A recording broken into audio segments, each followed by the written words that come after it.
Good morning बच्चों। आइए आज हम अपने इतिहास विषय का दूसरा लेसन शुरू करते हैं। राजा, किसान तथा नगर। बच्चों, कल तक आप लोगों ने हड़प्पा सभ्यता के बारे में पढ़ा था। उसमें आपने हड़प्पा सभ्यता के उदय, उसकी विशेषताओं तथा हड़प्पा सभ्यता का पतन, इसके बारे में कल आपसे चर्चा परिचर्चा हुई थी। बच्चों, ध्यान देने वाली बात है कि जिस समय हड़प्पा सभ्यता का पतन हो रहा था, उसी समय भारत में एक नई सभ्यता का जन्म भी हो रहा था, जिसे हम वैदिक सभ्यता के नाम से जानते हैं। हड़प्पा सभ्यता के लगभग 1500 वर्षों के बाद का विकास वैदिक सभ्यता में मिलता है। इस सभ्यता को वैदिक सभ्यता इसलिए कहते हैं क्योंकि वेदों की रचना इसी काल में हुई थी। मैं ये उम्मीद करती हूँ कि आप सभी जानते होंगे कि वेद 4 थे: ऋग्वेद, सामवेद, यजुर्वेद और अथर्ववेद। इन्हीं वेदों की रचना के कारण ही इस काल को वैदिक काल का नाम दिया गया है। एक प्रश्न ये उठता है कि वैदिक सभ्यता के निर्माता कौन थे।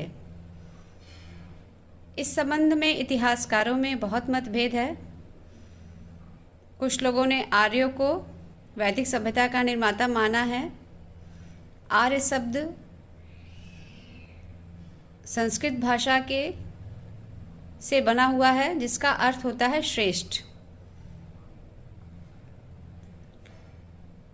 आइए अब हम आगे चलते हैं वैदिक काल पे। वैदिक काल को 2 भागों में बांटा गया है: ऋग्वैदिक काल और उत्तर वैदिक काल। ऋग्वैदिक काल का समय 1500 ईसा पूर्व से 1000 ईसा पूर्व माना गया है। ईसा पूर्व बच्चों आप समझ रहे होंगे, हड़प्पा सभ्यता पढ़ाते समय मैंने आपको समझाया था। ईसा पूर्व बिफोर क्राइस्ट, और उसका एक और नाम है, ये आप मुझे आंसर करेंगे कि क्या और उसे क्या कहते हैं। आइए ऋग्वैदिक काल के बारे में समझते हैं। इस समय ही ऋग्वेद की रचना हुई थी। ऋग्वेद में लोहे का उल्लेख नहीं है। इसका मतलब ये है कि ऋग्वैदिक काल में लोहे जैसी धातु का प्रयोग नहीं होता था। हड़प्पा सभ्यता में भी लोहे का उल्लेख कहीं नहीं है, क्योंकि हड़प्पा सभ्यता को कांस्य युगीन सभ्यता कहा गया है।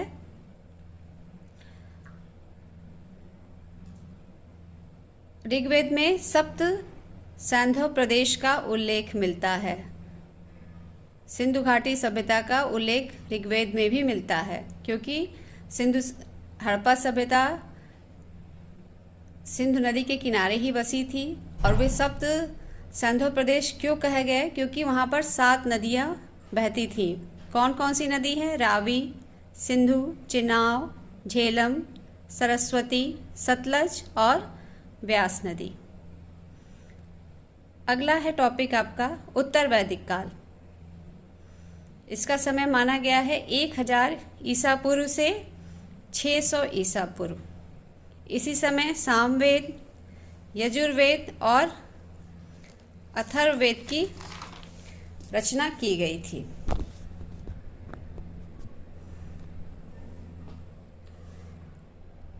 बच्चों, इस बात को ध्यान में रखिएगा कि उत्तर वैदिक काल तक आते आते वर्ण व्यवस्था बहुत जटिल हो गई थी, जाति व्यवस्था जटिल हो गई थी।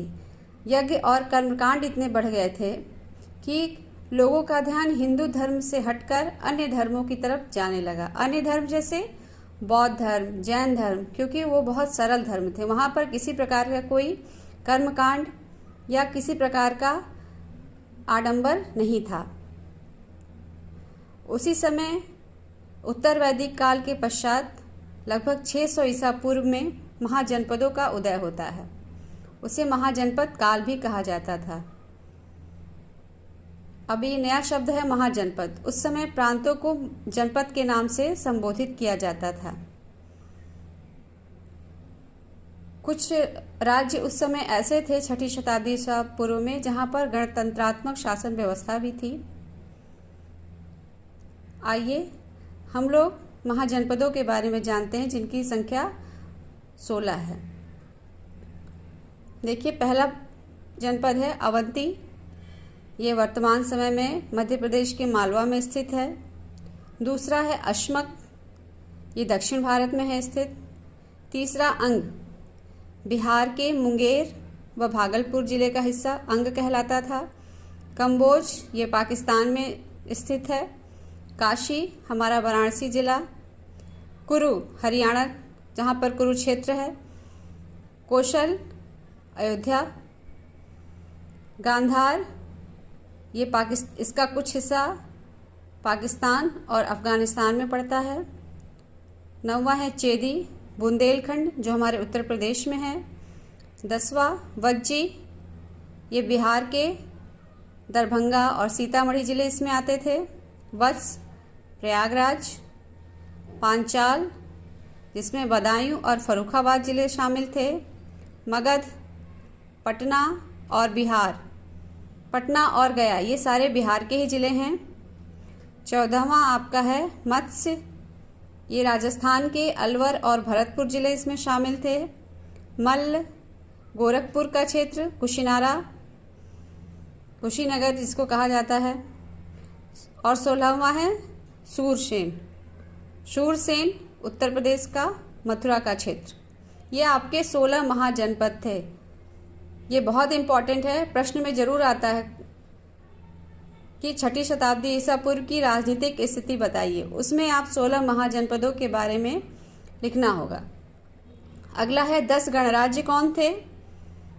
इसमें देखिएगा, कपिलवस्तु के शाक्य, अलकप्पा का बुल्ली, केशपट्टा का कलाम, सुम्सगिरी का भग्ग, रामग्राम के कोलीय, मिथिला के विदेह, वैशाली के लिच्छवी, पिपलीवन के मौर्य, कुशीनगर के मल्ल और 10वां है पावा के मल्ल।